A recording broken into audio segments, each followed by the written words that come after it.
Hello, welcome to Postcolonial Space. I'm Masood Raja, and today I will briefly talk about an idea that came across to me while reading Gilles Deleuze and Foucault's 1975 interview.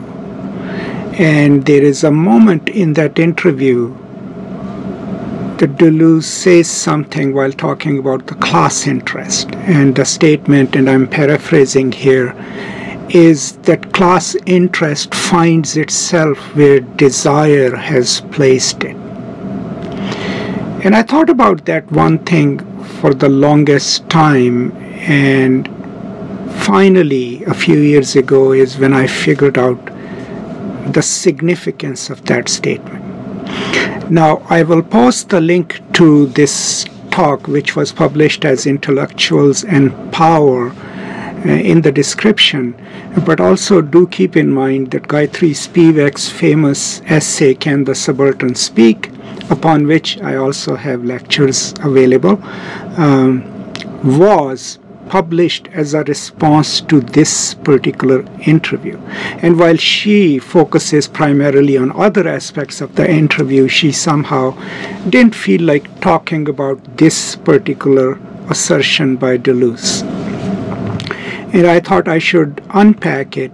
And I'd already done that on my podcast. And I realized that this does not exist on my YouTube channel, so hence I'm recording it again. A lesson for me in the future to first record for my YouTube channel and then save the sound video for my podcast. But here we go. So keep in mind that Deleuze and Guattari, in both their books, Anti-Oedipus and A Thousand Plateaus, are philosophers and theorists of desire. Right? So in the Deleuzian vocabulary, we are all desiring machines. And one particular distinction that they make against Lacanian psychoanalysis is that lack does not produce desire, that the desire is innate and pre-exists. It's part of our drives, right? So that's one of the biggest challenges that they pose to Lacan, and Lacan's use of lack as a driver of desire. So this sentence, class interest finds itself where desire has placed it, it's instructive in so many ways, and I had used it in my book, The Talibanization of America, because what it helps us understand is the constituencies and people who occasionally and usually vote against their own self and class interest. And why do they do that? I mean, that's what we try to understand in America as well, right? How can all these working class, blue-collared workers, constantly keep voting for billionaires? Now, of course, race plays a huge role in it, and masculinity, politics play a huge role in it. But beyond that, desire plays a huge role in it too. And how? So if you create a society in which you can sustain the illusion that you can be who you want to be, it all depends on you, the individual, right?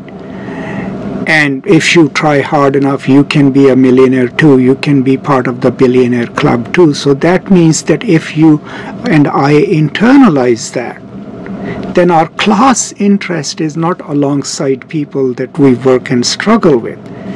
Our class interest is aligned with what we could be. So if I internalize this idea that one day I'll be a billionaire too or a millionaire too, then my class interest is aligned with the millionaires. That means that anytime the government tries to tax the millionaires more or initiates policies that would increase some sanctions or taxes for the rich, I will oppose it. Even though it doesn't immediately affect me, I will oppose it because my desire to be a millionaire one day and a belief in that has already placed my class interest with the interests of those I consider my betters, right? Or the place where I desire to be. So that is why this sentence in Deleuze, in this interview, is absolutely crucial. for us to understand. This explains Joe the plumber. Remember John McCain's campaign, the guy from Ohio who was against tax breaks and whose interest was totally aligned with the millionaires, even though he himself never paid taxes and didn't really have a job, because his desire had placed his class interest alongside the millionaires. And that's where he went and found it, right? So another thing happens in this process. A vacuum is created. If my desire has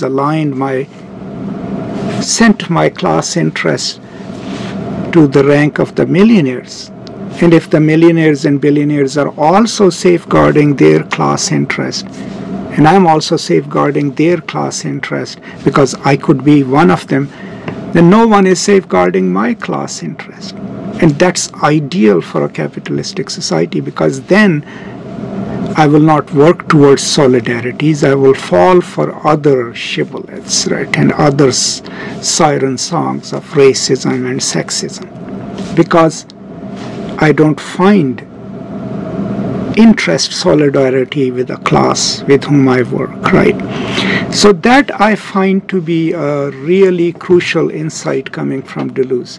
Now, of course, keep in mind that this is not an off-the-cuff remark by Deleuze. I mean, behind this statement is his work, his philosophy, right, which he theorizes in 1,000 Platos, along with Guattari, right, and in Anti-Oedipus, in describing the flow of desires, right, and how does it work, and how do assemblages come to be, how is body itself an assemblage, right, and how most of the surfaces of the body are part of a desiring machinery and desiring mechanism.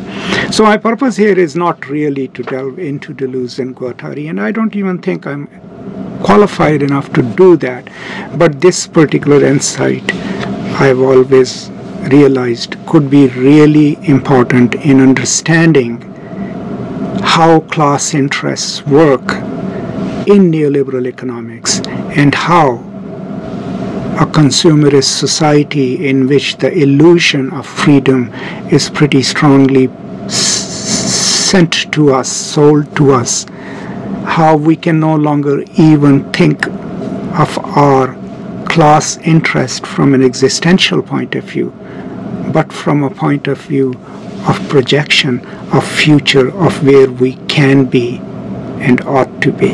And so that's how we can clearly understand this concept, or this idea that class interest finds itself where desire has already placed it. I hope this helps you in understanding some literary texts, but also real-life politics. As always, I'll be happy to answer any questions, and I'll be happy to take any of your suggestions and expound on this. Please also do take a few moments to check out the podcast. The links are in the description, because I am in the process of transferring a lot of the lectures from here to the podcast so that they're easily available. But sometimes, when I feel the urge, I also record directly through my phone for the podcast. So please do take a look at it. The link is also here on the screen for you to follow. That's all. Thank you so much for your time and for your support, and I will now see you next time in another conversation about some other topic of theory or literary studies. Until then, take care of yourself and those around you, and as always, peace and love.